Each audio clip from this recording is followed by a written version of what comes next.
भगवान जगन्नाथ की पवित्र भूमि, कला संस्कृति की जन्म स्थली, वीरों और महापुरुषों की जननी उड़ीसा।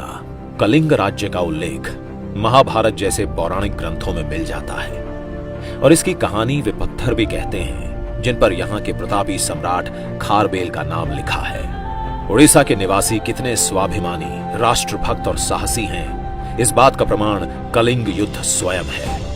शक्तिशाली सम्राट अशोक की अधीनता स्वीकारने के स्थान पर कलिंग की संतानों ने युद्ध में गौरवशाली मृत्यु को गले लगाया था। जब भारतीय उपमहाद्वीप को अंग्रेजी शासन का ग्रहण लगा तो पहली प्रखर ललकार यहीं से सुनाई दी। सन 1804 में जय राजगुरु और 1817 बख्शी जगबंधु, चक्रा विसोई, रेंडो माझी के नेतृत्व में हुआ पाइक सशस्त्र संग्राम विदेशी आतताइयों पर हुआ पहला आघात था।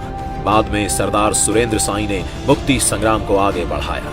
उत्कल जननी ने ऐसे महामानवों को जन्म दिया जिन्होंने भारत के स्वतंत्रता संग्राम को अपने लहू से सींचा और आजादी के फूल खिलाए। मधुसूदन दास और गोपबंधु ने सत्याग्रह की राह पर चलकर स्वतंत्रता का आंदोलन चलाया। वहीं लक्ष्मण नायक, बालक बाजी राउत और रघु दिवाकर जैसे वीरों ने अपने प्राणों की आहुति देकर मातृभूमि का कर्ज चुकाया। पवित्र प्रधान जैसे कई स्वतंत्रता सेनानियों ने अपने संघर्ष से देश का मान सुरक्षित रखा। आज देश प्रधानमंत्री श्री नरेंद्र मोदी के मार्गदर्शन में अपने महान स्वतंत्रता संग्रामियों की स्मृति के उज्जवल आलोक में आजादी के 75 वर्षों का उत्सव मना रहा है। जब अपनी मातृभूमि पर गर्व करने वालों की बात चलती है तो सहज ही नाम याद आ जाता है उत्कल केसरी डॉक्टर हरे कृष्ण मेहताब का। जब देश ने सहायता के लिए पुकारा तो कॉलेज की पढ़ाई छोड़कर युवा हरे कृष्ण ब्रिटिश राज के विरुद्ध उठ खड़े हुए। एक समृद्ध परिवार में जन्म लेने के बावजूद उन्होंने जेल की यातनाओं को सहर्ष स्वीकारा। असहयोग आंदोलन या नमक सत्याग्रह हो या भारत छोड़ो आंदोलन, डॉक्टर मेहताब सतत ही संघर्ष करते रहे और लगभग 10 वर्षों तक जेल में बंद रहे।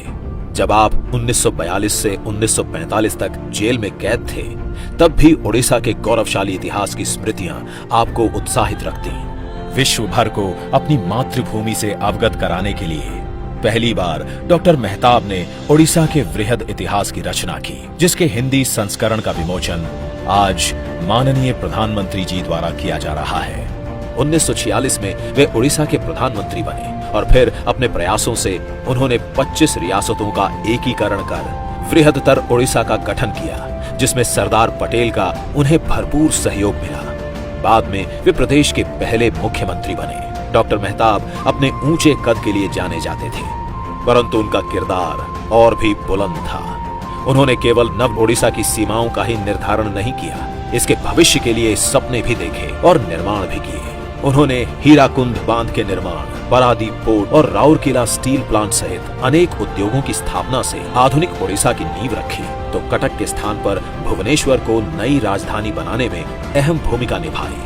मजबूत बुनियाद पर खड़ा उड़ीसा आज धमरा और पारादीप बंदरगाह का कायाकल्प हो या ऊर्जा गंगा पाइपलाइन परियोजना, खनिजों का सही उपयोग हो या फिर प्रदेश को हाइड्रोकार्बन हब बनाने की बात, उड़ीसा अपने नवोदय की ओर निरंतर बढ़ रहा है।